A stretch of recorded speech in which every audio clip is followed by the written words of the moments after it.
Fast and studio दोस्तों, मैं हूं अजय प्रताप सिंह फ्रॉम एनआईटी कुरुक्षेत्र और आज हम बात करने जा रहे हैं यार आपकी जो पुराने पाप हैं वो कैसे हम साफ करें। पुराने पाप से मेरा क्या मतलब यार, आपका जो बैकलॉग है 11th क्लास का या फिर कोई 12th क्लास में आपका कोई बैकलॉग होगा तो उसको कैसे हम क्लियर कर सकते हैं बहुत ही इफेक्टिव तरीके से, और इस तरीके से क्लियर करें कि जो हमारा अभी का कोर्स जो चल रहा है वो भी ना हिंडर हो और हम पुरानी बैकलॉग भी कवर कर सके जल्दी से जल्दी। तो यार ये वीडियो एक तरह से आपका गंगा स्नान हो जाएगा, पुराने पाप आपके सारे यहाँ पे धुल जाएंगे। तो पूरी वीडियो को देखेगा, आपको मैं एक एक तरीका बताऊंगा, उंगली पकड़ के पूरा एंड तक ले जाके एक फ्रेमवर्क बता दूंगा जिससे कि आप अपने बैकलॉग को इफेक्टिवली और कम टाइम में अच्छे से कवर कर सके। तो चलो यार स्टार्ट करते हैं आज का वीडियो। तो अगर हम अपनी बैकलॉग की बात करें तो ज्यादातर बच्चों का जो बैकलॉग होता है वो यार 11वीं कक्षा का होता है, जो 11th क्लास में, क्योंकि वो ठीक से पढ़ नहीं पाते हैं, 12th भी ऑलमोस्ट वेस्ट कर देते हैं। तो जो उनका बैकलॉग होता है वो मोस्टली 11th क्लास का होता है, केमिस्ट्री फिजिक्स मैथ्स में तीनों में। तो अगर आप यार 11th पास कर चुके हो तो आपको एटलीस्ट कुछ ना कुछ तो आइडिया होगा। जैसे आपको केमिकल बॉन्डिंग आपने कर रखा है तो आपको बेसिक इतना तो पता होगा कि 11वीं में केमिकल बॉन्डिंग पढ़ा था, उसमें कुछ बॉन्डिंग वगैरह क्या चीजें बातें होती थी, एटम्स कैसे जुड़ते थे ये सब बताया था, टाइप्स ऑफ बॉन्डिंग बताई थी, VSEPR थ्योरी बताई थी। आपको मतलब बेसिक आइडिया है कि टॉपिक्स क्या थे, कुछ आइडिया की वो कैसे कैसे उनमें थ्योरी थी। आपको बिल्कुल मतलब जीरो नहीं है नॉलेज, वो आपकी हो भी नहीं सकती क्योंकि आपने 11th पास करके 12th में आए हैं। तो मैं मान के चल रहा हूँ आपको 2-3% आइडिया है चैप्टर का। ऐसे में यार सबसे बेस्ट तरीका होता है फिर से सारे नोट्स नहीं पढ़ना, फिर से सारे पूरा 8-8 घंटे के लेक्चर नहीं देखना, वो सबसे बेकार तरीका होता है, उससे टाइम वेस्ट होता है यार तुम्हारा। सबसे बेस्ट तरीका जेईई मेंस लेवल पे बैकलॉग कवर करने का होता है यार वन शॉट वीडियोस देखना। One shot videos. अब इन वन शॉट वीडियोस का यार मार्केट में बहुत ही नाम खराब है। लोग कहते हैं भाई, लोग आते हैं 1 घंटे में वन शॉट वीडियो करा जाते हैं और सोचते हैं कि चैप्टर हो गया, और तो भी बहुत लोग क्रिटिसाइज करते हैं कि यार वन शॉट वीडियोस बहुत बेकार होती है, बच्चे का दिमाग खराब हो जाता है छोटी छोटी चीजें देख के। मैं कहता हूँ कि बेकार होती हैं, प्रोवाइडेड डेट इसके बाद तुमने जो पूरा काम किया उसके बाद, अगर तुमने बेकार काम किया वन शॉट वीडियो देखने के बाद सिर्फ वीडियो देख के बैठ गए तो बिल्कुल बेकार वीडियो में फायदा नहीं है। लेकिन यार वन शॉट वीडियो का पर्पस क्या होता है, तुम्हें बेसिक ओवरव्यू दे देना चैप्टर का, सारे फॉर्मूले एक जगह पे लिखवा देना, सारा थ्योरी एक जगह पे लिखवा देना बहुत ही स्पीड में, मतलब उसका ऊपर से तुमको सब कुछ पढ़ा दिया जाता है वन शॉट वीडियोस में। वन शॉट वीडियोस यार कहाँ से देखने चाहिए, बहुत चैनल है वेदांतु, सबसे बेस्ट चैनल है वेदांतु वन शॉट। पुराने वाले जो 1-1 घंटे वाले वन शॉट्स हैं उनके, अभी लेटेस्ट वालों की बात नहीं कर रहा हूँ, जो 1-1 घंटे वाले पुराने वाले हैं उनकी प्लेलिस्ट में अपने डिस्क्रिप्शन में डाल दूंगा, टेलीग्राम ग्रुप में जुड़ जाना, वहाँ पे मैं डाल दूंगा। मैंने पर्सनली यही देखे थे यार, मेरे लिए बेस्ट चीज का साबित हुई थी। पूरा 11th क्लास मैंने वन शॉट वीडियो देख के ही करा है, समझ लो, ऐसा समझ सकते हो तुम। और ऐसा भी नहीं है कि मुझे सिर्फ बेसिक आते थे, जो काफी हद तक चैप्टर्स आ गए थे वन शॉट वीडियो देख के। दूसरा हमारा चैनल आता है जेईई वाला, ये फिजिक्स वाला सर का चैनल है। इसमें एक खराबी लगती है मेरे को, क्योंकि जो वन शॉट है इनको काफी डिटेल में पढ़ाया गया, 7-7 8-8 घंटे के वन शॉट हैं लोग। तो अगर आपका थोड़ी बहुत भी नॉलेज है, हल्की बहुत भी नॉलेज है, जीरो नॉलेज नहीं है, तो आप बिल्कुल वेदांतु के वन शॉट 1.5-2 घंटे वाले वन शॉट की तरफ जाइए। जेईई वाला को आप तब जाएंगे जब आपको पता ही नहीं है चैप्टर क्या, आपको सब्जेक्ट भी नहीं पता कौन सा सब्जेक्ट का चैप्टर है, तो आप जेईई वाला के बाद जाओ, वो बेसिक से तुम्हारे को उठाएंगे। अगर तुम्हारे एक लेवल पे चैप्टर कंप्लीट है, जरा सा आता है उसमें, वेदांतु के वन शॉट देखना, क्योंकि यार तुमने 11वीं करी है तो तुमको थोड़ा बहुत तो आता होगा। 11th के चैप्टर मोस्टली 11th का बैकलॉग होता है तुम्हारा, तो इसको यार वेदांतु वन शॉट को आप प्रेफर कर सकते हैं। और भी बहुत सारे आते हैं, जैसे अनअकैडमी भी आता है, अनअकैडमी का वन शॉट्स भी आते हैं, ठीक है, अनअकैडमी भी आता है, और ग्रेड ऑफ के भी आते हैं, ग्रेड ऑफ के वन शॉट भी होते हैं, सब यूट्यूब पे फ्री में पड़ा हुआ है, तो आप एक्सप्लोर कर सकते हैं। मैंने पर्सनली वेदांतु के वन शॉट देखे थे, काफी अच्छे थे। जो पुराने जो वेदांतु के ओजी टीचर्स थे वो पढ़ाते थे, वहाँ पे पुराने लेक्चर पढ़े हैं। आप हमारे टेलीग्राम पर जुड़ जाओ, मैं वहाँ पे लिंक डाल दूंगा। तो हमको ये चीजें देखनी है यार अपनी स्टेप 1 में बैकलॉग कवर करते समय। अब आ जाते हैं, ये तो मैंने आपको बता दिया कैसे कैसे आपको क्या चीज देखनी है। अब जो मेन वीडियो हमारी चालू होने वाली, जहाँ से आप समझेंगे सब्जेक्ट वाइज कैसे मैं ब्रेकअप करूंगा हर सब्जेक्ट को, पूरा फ्रेमवर्क बताऊंगा, तो ध्यान से देखना। सबसे पहले चलते हैं मेरे अपने फेवरेट सब्जेक्ट की तरफ, फिजिक्स, ठीक है। फिजिक्स यार भाई फ्री के नंबर देके जाता है, तो मैं 2021 में तो फ्री के नंबर देके गया है तुमको। तो सबसे बेस्ट चीज यार फिजिक्स में क्या होती है, वन शॉट वीडियोस देखना। मैंने पर्सनली क्या करा था यार, मान लो एग्जांपल लेके चलते हैं, तुम्हारा यार अभी इलेक्ट्रोस्टैटिक चल रहा है, ठीक है, तुम्हारा भी मान लो तुम कोचिंग वगैरह जहां पढ़ रहे हो, तुम्हारा जो भी शेड्यूल है यूट्यूब पे जो भी तुम वीडियोस देख रहे हो, तुम्हारा वहां पे इलेक्ट्रोस्टैटिक का चैप्टर पढ़ रहा है। तो तुम्हारा ये मतलब नहीं है कि तुम इलेक्ट्रोस्टैटिक का चैप्टर छोड़ के वन शॉट वीडियो देखने बैठ जाओ। मान लो तुम्हारा रोटेशन का बैकलॉग है, तो तुम इलेक्ट्रोस्टैटिक की वीडियो छोड़ दी, तुमने रोटेशन की देखने बैठ गए और कह रहे हो भैया मेरा तो बैकलॉग हो रहा है। अरे तो बैकलॉग तो कंप्लीट हो रहा है, तो तुम्हारा फ्रंट लॉग है वो तो खत्म होता जा रहा है। तो तुम्हें ऐसा नहीं करना है, दिन में 3 दिन में 2 घंटे निकाल लो। मान लो 3 घंटे, तुमने 3 दिन में 4 घंटे निकाल लिए अपना बैकलॉग कवर करने के लिए। उस बैकलॉग में तुम्हें पहले फिजिक्स का एग्जांपल लेते हैं, तुम्हें मान लो तुम्हें देखने वेदांतु के वन शॉट। यहाँ पे मैं वेदांतु इसलिए लिख रहा हूँ क्योंकि मैंने पर्सनली वही यूज करे, कोई प्रमोशन नहीं है भाई, मैं बता रहा हूँ, बहुत प्यारे लेक्चर्स होते हैं। उस टाइम 1-2 घंटे के चैप्टर्स होते थे। तो सबसे पहले तुम्हें वेदांतु के वन शॉट को पढ़ना है अच्छे से, पूरा थ्योरी जो उन्होंने लिखवाई है, जो भी फॉर्मूले लिखवाए सारा कॉपी में नोट करते जाना है। कुछ वो क्वेश्चन भी कराते हैं तो सब कुछ नोट कर लेना है। उसके बाद तुम्हें आना है यार, सीधा डायरेक्टली आ जाना है प्रीवियस ईयर क्वेश्चंस। हमारे टाइम में प्रीवियस क्वेश्चन कम थे, तुम्हारे पास तो 2021 के इतने सारे प्रीवियस क्वेश्चन है। 6 शिफ्ट में 6 शिफ्ट हुई थी तुम्हारी, 4 अटेम्प्ट हुए थे, 24 यानी कि 24 शिफ्टों में तुम्हारे पास हर शिफ्ट में 90 क्वेश्चन है। तो समझ लो कितना सारा मटेरियल है तुम पे। तो मैंने तो पर्सनली 2014 तक के करे थे, ठीक है, 2014 तक के करे थे, लेकिन तुम्हें मैं एडवाइस करूंगा तुम 2019 तक के ही कर लो, 2019, 20, 21 तक के ही कर लो, इतने बहुत होंगे तुम्हारे लिए, क्योंकि हद से ज्यादा हो जाएंगे फिर तुम कर नहीं पाओगे। तो फिजिक्स के एक चैप्टर का तुमने वन शॉट देखा, ठीक है, वन शॉट देखा, दिन में टाइम निकाल के 2 घंटा तुमने प्रीवियस क्वेश्चन को दे दिया। प्रीवियस क्वेश्चन देखो, अब मैं बताऊं, वन शॉट में हर चीज तो होती नहीं है, इसलिए वो बदनाम होती है वन शॉट, लेकिन तुम कैसे उस चीजों को रिड्यूस कर सकते हो जो तुम्हारे टॉपिक वन शॉट में छूट जाते हैं। मान लो तुमने 10 क्वेश्चन करे, ठीक है, बहुत प्रोबेबिलिटी है कि तुम्हारे सिर्फ 6 या 5 क्वेश्चन ही हो पाए 10 में से, क्योंकि तुम यार मास्टर तो नहीं कर लिया, तुमने वन शॉट देखा है, तुमने चैप्टर को मास्टर नहीं करा, ठीक है, इतना मान के चलो तुमने चैप्टर को मास्टर नहीं करा, तुमने सिर्फ वन शॉट देखा, तुम्हारे 10 में से सिर्फ 6 क्वेश्चन तुम्हारे हुए। ऐसा होता है या सबके साथ होता है, मेरे साथ तो 3-3, 4-4 क्वेश्चन ही होते थे, बाकी रह ही जाते थे। तुम्हें अब क्या करना है, सबसे इंपॉर्टेंट स्टेप यहाँ पे आता है, जो तुम्हारे 4 क्वेश्चन रह गए, जो तुम्हारे 4 क्वेश्चन रह गए, वो तुम्हारे जो 4 क्वेश्चन थे उसमें तुमने सबसे पहले कुछ क्वेश्चन को नोट कर लेना है, क्वेश्चन को लिखना है। मान लो moment of inertia of ring का क्वेश्चन था वो कुछ ऐसी, ठीक है, उसका सॉल्यूशन लिख लेना है, ठीक है। फिर तुमने लिख लेना है कंसेप्ट क्या यूज हुआ, यहाँ पे कंसेप्ट यूज क्या हुआ, रिंग का फॉर्मूला, ठीक है, तुमने क्या मिस्टेक करी, अगर तुम्हें वो फॉर्मूला आता था लेकिन तुमने क्या मिस्टेक करी, ठीक है, ये लिख लेना। तुमने मान लो तुमने फॉर्मूले में 1/r की जगह r² लगा दिया, 1/r² लगा दिया, तो ऐसे करके तुम्हें यार अपना एक क्वेश्चन का पूरा यहाँ पे कंसेप्ट यूज लिख लेना, मिस्टेक लिख लेनी है, और चाहो तो एक आध क्वेश्चन प्रैक्टिस कर लेना है moment of inertia of ring का, मोमेंट ऑफ इनर्शिया का रिंग का 1-2 क्वेश्चन एग्जाम्पल पढ़ लेना, बेसिकली एग्जाम्पल रीड कर लेना तुमको। इस हिसाब से करोगे तो कोई तुम्हारा टॉपिक नहीं छूटेगा, चाहे फिजिक्स हो गया चाहे केमिस्ट्री वगैरह पे मैं आऊंगा। अभी पहले फिजिक्स की बात करते हैं। ऐसे ऐसे तुम अपना इलेक्ट्रोस्टैटिक भी देखे जा रहे हो, दिन में टाइम निकाल के तुम अपना बैकलॉग जो कि रोटेशन है वो भी कवर करते जा रहे हो वन शॉट के थ्रू। वन शॉट में जो चीजें रह जाती है तुम प्रीवियस क्वेश्चन से छाट छाट के निकाल के यहाँ पे वो टॉपिक भी लिखते जा रहे हो, तो तुम्हारी क्वेश्चन भी प्रैक्टिस हो जा रहे हैं, थ्योरी भी एक लेवल पे कंप्लीट हो जा रही है, और जो तुम्हारी एक्स्ट्रा चीजें होती है जो वन शॉट में कवर नहीं हो पा रही उसे तुम ऐसे कवर कर ले रहे हो कंसेप्ट यूज लिख लिख के, जहां भी तुम्हारी गलती रह जा रही है। तो यार ये बहुत अच्छा तरीका होता है फिजिक्स के बैकलॉग कंप्लीट करने का। अब आ जाते हैं अपनी केमिस्ट्री पे, जो कि मैंने काफी यार मैंने कुछ नहीं पढ़ा था एनसीईआरटी में, तो मैं बताता हूँ मैंने केमिस्ट्री में चीजों को करा कैसे। चलो, और हाँ यार, ये तुम दिन में मुश्किल से 2 घंटे 3 घंटे निकालना, उससे ज्यादा बैकलॉग में टाइम मत देना, क्योंकि तुम्हारा जो कोर्स है नहीं तो वो छूटने लगेगा। तो अब बात करते हैं केमिस्ट्री पे। केमिस्ट्री बहुत सिर दर्द होता है यार केमिस्ट्री भी, बच्चों को जो ठीक से नहीं समझते हैं, केमिस्ट्री को ठीक से नहीं कर पाते, तरीका उनको नहीं पता लगता, उनके लिए बहुत बड़ा सिर में दर्द हो जाता है केमिस्ट्री पढ़ना, ठीक है, केमिस्ट्री पढ़ना। तो सबसे पहले आप बात करते हैं केमिस्ट्री में करना क्या है। देखो, हम पहले यहाँ पे बैकलॉग की बात कर रहे हैं। बैकलॉग तुम्हारा इनऑर्गेनिक केमिस्ट्री और फिजिकल केमिस्ट्री में ज्यादा होता है, क्योंकि 11वीं क्लास में इनऑर्गेनिक और फिजिकल काफी होती है, ऑर्गेनिक बहुत ही कम होती है, सिर्फ और IUPAC और वो आइसोमेरिज्म होता है, सिर्फ 2 चैप्टर होते हैं, वो तो ऑलमोस्ट नेग्लिजिबल होते हैं, एग्जाम में आप पूछे भी नहीं जाते हैं, तो दोनों उसकी बेसिक नॉलेज तो होगी। हम यहाँ पे बात करेंगे इसलिए सिर्फ और सिर्फ इनऑर्गेनिक केमिस्ट्री की और फिजिकल केमिस्ट्री की। हाँ, IOC लिख देता हूँ मैं इसको, ठीक है, IOC इनऑर्गेनिक केमिस्ट्री और फिजिकल केमिस्ट्री की, फिजिकल केमिस्ट्री की। यहाँ पे सिर्फ IOC और फिजिकल केमिस्ट्री की बात होने जा रही है। ऑर्गेनिक केमिस्ट्री में बैकलॉग कम ही होता है, क्योंकि most of the organic chemistry तुम्हारी क्लास 12th में ही होती है। आप बैकलॉग की बात कर रहे हैं। अब देखो, तुम्हें मैं 12th में भी कुछ ऐसे टॉपिक पहले तुम यहाँ पे देखो, ध्यान से देखो, IOC में जो तुम्हें टॉपिक करने जो मेनली टॉपिक होते हैं, S ब्लॉक, P ब्लॉक, पहले लिख देते तुम्हारा सोर्स क्या होना चाहिए चीजों करने का, सिर्फ और सिर्फ एनसीईआरटी,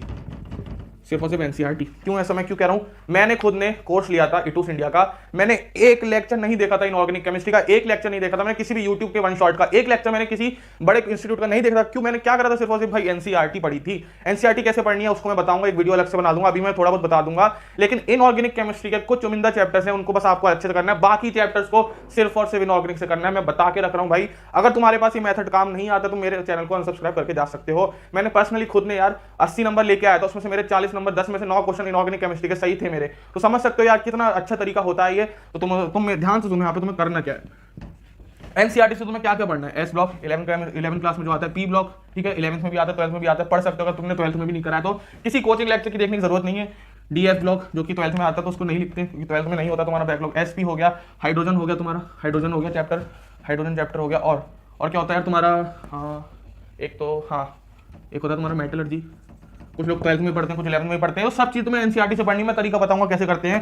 SP ब्लॉक हो गया, हाइड्रोजन हो गया, मेटलर्जी हो गया, और कुछ चैप्टर्स आते हैं केमिकल, जैसे chemistry in everyday life, chemistry in everyday life. कुछ लोग इसको ऑर्गेनिक का समझ लेते हैं, हमें इसको इनऑर्गेनिक का समझते चलना है। Chemistry in organic life, practical organic chemistry, ये भी लोग ऑर्गेनिक केमिस्ट्री में रख लेते हैं, हमें इसको एनसीईआरटी से पढ़ना है, इसलिए हम इसको IOC में डाल रहे हैं। केमिस्ट्री इन एवरीडे POC, और ये हो गया पॉलीमर, ठीक है, ये भी लोग ऑर्गेनिक केमिस्ट्री में रखते हैं, लेकिन हम नहीं रखेंगे। पॉलीमर हो गया, बायोमोलिक्यूल्स हो गया, बायोमोलिक्यूल्स हो गया, मेटलर्जी हो गया, सरफेस केमिस्ट्री लोग फिजिकल में रख देते हैं, हम नहीं रखेंगे, ये हो गया सरफेस केमिस्ट्री। और क्या आता है हमारा, मेटलर्जी, सरफेस केमिस्ट्री, बस यही टॉपिक्स होते हैं। एक आध जो भी थ्योरेटिकल टॉपिक होता है उसको आप आईओसी में रख के एनसीईआरटी से पढ़ सकते हैं। हम देखो एनसीईआरटी पढ़नी कैसे है।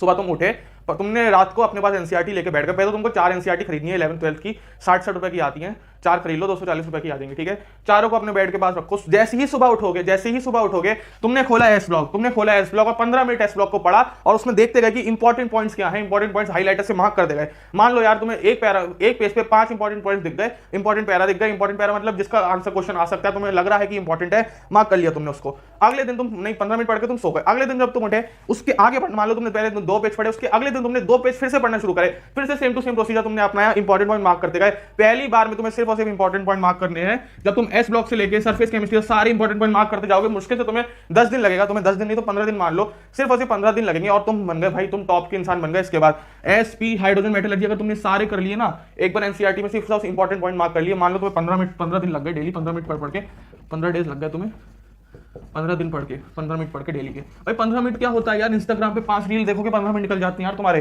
तुम्हें सुबह उठ के 15 मिनट सिर्फ और सिर्फ एनसीईआरटी पढ़नी है। मान लो तुमने 3 से 4 पे डेली के एनसीईआरटी पढ़ना शुरू कर दिए, इंपॉर्टेंट पॉइंट मार्क करना शुरू कर दिए, तो 15वें दिन सरफेस केमिस्ट्री का आखिरी चैप्टर करना शुरू कर दिया तुमने। सरफेस केमिस्ट्री का आखिरी पन्ना तुमने पढ़ लिया। जब तुम 15 दिन के लूप में वापस से लौट के इस ब्लॉक पे आओगे, अब तुम्हें दिखेंगे ऑलरेडी वहां पे इंपॉर्टेंट पॉइंट्स मार्क्ड है, तुम्हारे इंपॉर्टेंट पॉइंट मार्क्ड है, तो सिर्फ उनको पढ़ो, सिर्फ उनको पढ़ो, उनको याद करते चलो। इस बार याद करते चलो। तुमको इसकी मैं डिटेल वीडियो अलग बनाऊंगा कॉपी पेन के साथ, तुम्हें करके दिखाऊंगा करते कैसे सब चीजें। तुम ट्राई करके देखो भाई, 1 हफ्ता 2 हफ्ता ट्राई करके देखो ना, तुम्हारे कान खड़े हो जाएं कि भाई कितना आसान है इनऑर्गेनिक केमिस्ट्री को कवर करना सिर्फ और सिर्फ एनसीईआरटी की मदद से। और सारे क्वेश्चन यार एनसीईआरटी बेस्ड ही आते हैं। तो तुम्हें मैंने क्या बताया यार, इनऑर्गेनिक केमिस्ट्री तुम्हें सिर्फ और सिर्फ एनसीईआरटी से पढ़नी है। कुछ ऐसे चैप्टर हैं जो ऑर्गेनिक केमिस्ट्री फिजिकल केमिस्ट्री के चैप्टर होते हैं, वो भी तुम्हें सिर्फ और सिर्फ एनसीईआरटी से पढ़नी। मैंने लिख दिया जैसे पॉलीमर, बायोमोलिक्यूल ये और पीओसी एससी, ये सब तुम्हें यार इससे ही पढ़ने इनऑर्गेनिक केमिस्ट्री से। अब एक इंपॉर्टेंट चीज बताने जा रहा हूं मैं। अब आते हैं फिजिकल केमिस्ट्री में। पहले इनऑर्गेनिक में यार 2 चैप्टर होते हैं, chemical bonding, coordination compounds. Chemical bonding, coordination compounds, ये एनसीईआरटी से मैंने इसलिए नहीं लिखे क्योंकि थ्योरेटिकल चैप्टर होते हैं, इसलिए तुम्हें इनको एनसीईआरटी से नहीं पढ़ना है। इनको मैं फिजिकल के सेक्शन में डाल देता हूं, यह है केमिकल बॉन्डिंग और यह है कोऑर्डिनेशन कंपाउंड। अब देखो तुम्हें करना कैसे। फिजिकल बहुत इजी आती है, एग्जाम में बहुत कम आती है। मोस्ट ऑफ जो ज्यादातर क्वेश्चन होते हैं ऑर्गेनिक केमिस्ट्री क्लास 12th की आती है और इनऑर्गेनिक केमिस्ट्री आती है एनसीईआरटी से। फिर भी फिजिकल यार इंपॉर्टेंट हो जाती है। कहां से करनी है इनके लिए, तो यार बेस्ट चीज होती है वेदांतु के लेक्चर। तुम लोग कहोगे भैया वेदांतु ने कितने पैसे खिला दिए तुमको। भाई 1 रुपया कोई नहीं खिलाया यार, तुमको दिल से बात बता रहा हूँ। जो मैंने करा है पर्सनली, जिससे मुझे फायदा मिला है यार, मैं वो तुमको बता दे रहा हूँ। बाकी मेरा और कोई मोटिव नहीं है वीडियो बनाने का, ठीक है। वेदांतु को तुम्हें 1 शॉट देखने, वेदांतु 1 शॉट, पुराने वाले वेदांतु के 1 शॉट देखने तुमको, ठीक है। और उसके बाद तुम्हें करने प्रीवियस ईयर क्वेश्चन। तुम नोटिस करोगे मैंने यहाँ पे कहीं भी नहीं लिखा है तुम्हें इन सारे चैप्टर के प्रीवियस ईयर क्वेश्चन करने हैं। कर सकते हो तो कर लेना, वरना एनसीईआरटी पढ़ के सीधा एग्जाम में जाओगे तब भी यार आराम से क्वेश्चन बना के आ जाओगे। 4-5 एनसीईआरटी एग्जाम्पलर ही पढ़ लेना, ज्यादा पढ़ने की जरूरत नहीं है। तो इनमें मैंने प्रीवियस ईयर क्वेश्चन नहीं बोला है। टाइम बचाओ अपना, कोचिंग के लेक्चर नहीं देखने इनमें, ना ही 1 शॉट देखने इनमें, ठीक है। टाइम बचाओ, एनसीईआरटी 15 मिनट पढ़ो डेली, तुम्हारा 10-15 दिन में सारे के सारे चैप्टर आराम से हो जाएंगे। वेदांतु के 1 शॉट तुमने देख लिया, उसके बाद आगे तुम प्रीवियस ईयर क्वेश्चन पे सिर्फ और सिर्फ प्रीवियस ईयर क्वेश्चन ही करने तुम्हें यहाँ पे, only previous year question. Physical chemistry में बहुत सारे चैप्टर आते हैं। 11th क्लास का बैकलॉग होता है, equilibrium, chemical equilibrium, ionic equilibrium और कौन से होते हैं यार, एटॉमिक स्ट्रक्चर हो गया। तो ऐसे बहुत सारे चैप्टर होते हैं फिजिकल केमिस्ट्री में जो तुम्हें वेदांतु के 1 शॉट देखने और प्रीवियस ईयर क्वेश्चन करने हैं। कोई भी रेफरेंस बुक की जरूरत नहीं है, कोई भी कोचिंग मटेरियल की जरूरत नहीं है। Previous year question more than enough है फिजिकल केमिस्ट्री के लिए। ये हो गए तुम्हारी यार केमिस्ट्री की बातें, इनऑर्गेनिक केमिस्ट्री कैसे करनी है और फिजिकल केमिस्ट्री कैसे करनी है। और हाँ यार इनके 1 शॉट तुम्हें देखने हैं, ठीक है। इनके 1 शॉट तुम्हें देखने हैं, केमिकल बॉन्डिंग और कोऑर्डिनेशन कंपाउंड के, जो आईओसी का पार्ट है, लेकिन हम उसको फिजिकल के मान के चल रहे हैं। समझ गए होगे इतना, आराम से देख सकते हो यार, समझ सकते हो क्या बकाया मैंने और उसको स्क्रीनशॉट ले सकते हो। तो तुम्हारी फिजिक्स की बात हो गई यार। बेसिकली तुम्हें 1 शॉट और प्रीवियस ईयर क्वेश्चन देखने हैं और नोट करने हैं उनको। ऐसी तुम्हें फिजिकल केमिस्ट्री में करना है, 1 शॉट देखने हैं, प्रीवियस ईयर क्वेश्चन करना है और जो बचे हैं टॉपिक उनको नोट करना है कॉपी में। इनऑर्गेनिक केमिस्ट्री में सिर्फ और सिर्फ तुम्हें एनसीईआरटी पढ़नी है, ठीक है। ये हमारी 3 चीजों की यहाँ पे बात हो गई। अब आता है यार हमारा काल आता है। सब बच्चों का जो काल होता है, मैथ्स, जो मौत दे देता है बच्चों को यार एग्जाम में। 2021 की मैथ्स तो भाई इतनी गंदी आई हुई है यार। 2021 की जो मैथ्स है, हर शिफ्ट में सबसे ज्यादा डिफिकल्ट मैथ्स आई है। 2014, 15, 16, 17 जो भी पेपर है भाई, उनसे एटलीस्ट 2 गुना ज्यादा डिफिकल्टी के क्वेश्चन है। एडवांस लेवल के क्वेश्चन आ गए बहुत सारे, इजी भी आए हैं, ऐसा नहीं कह रहा हूं मैं भाई। इजी अगर सिर्फ और सिर्फ इजी करने बैठ गए, 30 नंबर तुम इजी करके ही ले आओगे। मैं बस सिर्फ और सिर्फ बता रहा हूं कि अगर आपका जो फैंटेसी है चैप्टर्स के साथ, जैसे भाई तुम्हें इंटीग्रल कैलकुलस बहुत कठिन, बहुत ज्यादा पसंद है, तो उन पर पीएचडी करे जा रहे हो, उसका एक कठिन क्वेश्चन दिखती है तुमसे, वो हो नहीं पाएगा। तो इजी टॉपिक्स पर टारगेट करो। तो हम सबसे पहले देख लेते हैं अपना बैकलॉग कवर कैसे करते हैं मैथ्स में। मोस्टली बैकलॉग होता है अलजेब्रा से, क्योंकि मोस्ट ऑफ द अलजेब्रा होती है क्लास 11th में। सिर्फ और सिर्फ हम बैकलॉग की बात कर रहे हैं। मैं मान के चलूं जो आपका कोर्स है वो साइड बाय साइड आप चला रहे हो, सुबह के टाइम में आप अपना कोर्स देख रहे हो, क्वेश्चन बना रहे हो, जो आपका कोचिंग या फिर आपका कोई भी पढ़ा रहा है, टीचर पढ़ा रहा है या फिर आप यूट्यूब से पढ़ रहे हो, उसके बाद टाइम निकाल के आपको जो सब मैंने चीजें बताई अभी तक, उसके बाद टाइम निकाल के 2 घंटा 1.5 घंटा निकाल के करनी है। और एनसीईआरटी डेली सुबह 15 मिनट पढ़नी है, उसके लिए कोई टाइम निकालने की जरूरत नहीं है। बाथरूम लेके जाओ किताब को और मार्क करते चलो, टॉयलेट पॉटी जहां भी जाना है किताब को लेके चले जाओ, एनसीईआरटी को तीसरी किताब है जेब में रख के ले जाओ, हाईलाइटर लेके मार्क करते रहो, ठीक है। ये तो हम उसकी बात हो गई। मैथ्स पे आते हैं। अलजेब्रा का तुम्हारा बहुत बड़ा बैकलॉग होता है, तो सबसे पहले यार अलजेब्रा में तुम्हें इंपॉर्टेंट चैप्टर्स करने हैं। इंपॉर्टेंट चैप्टर्स कर लो यार। मेरे पास मैंने सिर्फ और सिर्फ 35 नंबर थे यार मैथ्स में, सिर्फ और सिर्फ इंपॉर्टेंट चैप्टर करके गया था। मैं नहीं पढ़ा था मैथ्स क्योंकि नहीं होती थी। फिजिक्स और केमिस्ट्री मैंने फोड़ दिया था, मैथ्स मेरे से नहीं होती थी। 35 नंबर आए थे जो मैं और तुम्हारे यार अगर 35 नंबर आ जा रहे हैं मैथ्स में, बाकी में तुम अच्छा स्कोर कर ले रहे हो, 60 70 80 नंबर तक ले आ रहे हो, मोर देन इनफ है यार। टॉप 10 एनआईटी में अच्छी ब्रांच में लेके घुस जाओगे, आराम से बता रहा हूं मैं। अलजेब्रा में तुम्हें सीक्वेंस पे ध्यान रखना है और तुम्हारा क्वाड्रेटिक पे ध्यान रखना है। बाकी मैट्रिक्स डिटरमिनेंट हो गया, कॉम्प्लेक्स नंबर। मैट्रिक्स डिटरमिनेंट इसलिए लिखा मैंने अलजेब्रा में क्योंकि यार तुम ऑलरेडी 12th क्लास में हो, वो कर रहे होगे, तुम्हारा बैकलॉग नहीं होगा, बैकलॉग की वीडियो है। और बाकी उसके बाद तुम्हारा आ जाता है जैसे परम्यूटेशन प्रोबेबिलिटी होता है, छोड़ दो मैं तो कह रहा हूँ।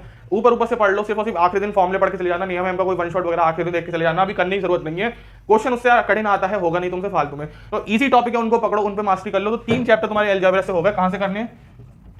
One shot. तुम लोग कहोगे भैया तुम्हें तो यार जरूर पैसे 100% वेदांतु ने पैसे खिलाए। भाई नहीं यार, ऐसा नहीं है भाई। वेदांतु के वन शॉट बहुत सही है यार, बहुत ज्यादा बढ़िया। तुम देखो उसको। और ये वाले वन शॉट आप वेदांतु मैथ्स के नहीं देखने तुमको, सीक्वेंस क्वाड्रेटिक कॉम्प्लेक्स है, वेदांतु मैथ्स के नहीं देख रहे। वेदांतु वन शॉट देखें कालिया सर के, वेदांतु जेई पे मिलेंगे आपको, वेदांतु जेई पे मिलेंगे कालिया सर के। नियम एमपी तुम देखना चाहते हो देख लो, लेकिन मैं पर्सनली प्रेफर करता हूँ, पर्सनली आप यार कालिया सर के वन शॉट देखना मैं प्रेफर करता हूँ। तो सबसे पहले अब तुमको ये करना है, सेकंड नंबर पे तुम कर सकते हो प्रीवियस ईयर क्वेश्चन। मुश्किल से एक चैप्टर के 30 क्वेश्चन होंगे, 2019 से लेकर 21 तक के करने, तुम्हें 19 से लेकर 21 तक के करने हैं सिर्फ और सिर्फ। मुश्किल से 30-40 क्वेश्चन होंगे एक चैप्टर में। तुम सिर्फ और सिर्फ वन शॉट देख के सीधा प्रीवियस ईयर क्वेश्चन पे आ जाओ। 3 घंटे मान लो प्रीवियस ईयर क्वेश्चन में लगेंगे, 2 घंटे तुम्हें वन शॉट देखने में लगेंगे। और जो तुम्हारे प्रीवियस ईयर क्वेश्चन नहीं हो पा रहे हैं, फिर से वही करना है तुम्हें। 6 में से 10 हो पा रहे हैं तो बाकी 4 को नोट कर लो, क्वेश्चन को नोट कर लो, क्वेश्चन का टॉपिक कौन सा था वो नोट कर लो, तुमने गलती क्या करती वो नोट कर लो, जो मैंने तुमको वहां पे बताया था फिजिक्स में तुमने करा था। तो एक सेपरेट कॉपी बना लो फिजिक्स केमिस्ट्री मैथ्स की, उनके इंपॉर्टेंट क्वेश्चन के प्रीवियस ईयर क्वेश्चन जो तुम छोड़ते जा रहे थे वो लिखते जाओ यार, ठीक है। तुम्हें ये तो हो गया तुम्हारी अलजेब्रा की बात है, इतना तुम नोट कर सकते हो। उसके बाद यार आते हैं, चलो इसको रब कर देते हैं, पहले ये रब कर देते हैं। ये तो तुम्हारी बातें हो गई यार। इसमें एक चीज और ऐड करना है, मैं बताना भूल गया। प्रीवियस ईयर क्वेश्चन तुमने कर लिए, तुम्हारे पास टाइम बचता है। तुम देखो वैसे तो टाइम नहीं बचेगा, अगर तुम्हारे पास जस्ट थोड़ा बहुत भी टाइम है तो नेहा मैम ने जो वन शॉट कराए हैं, नेहा मैम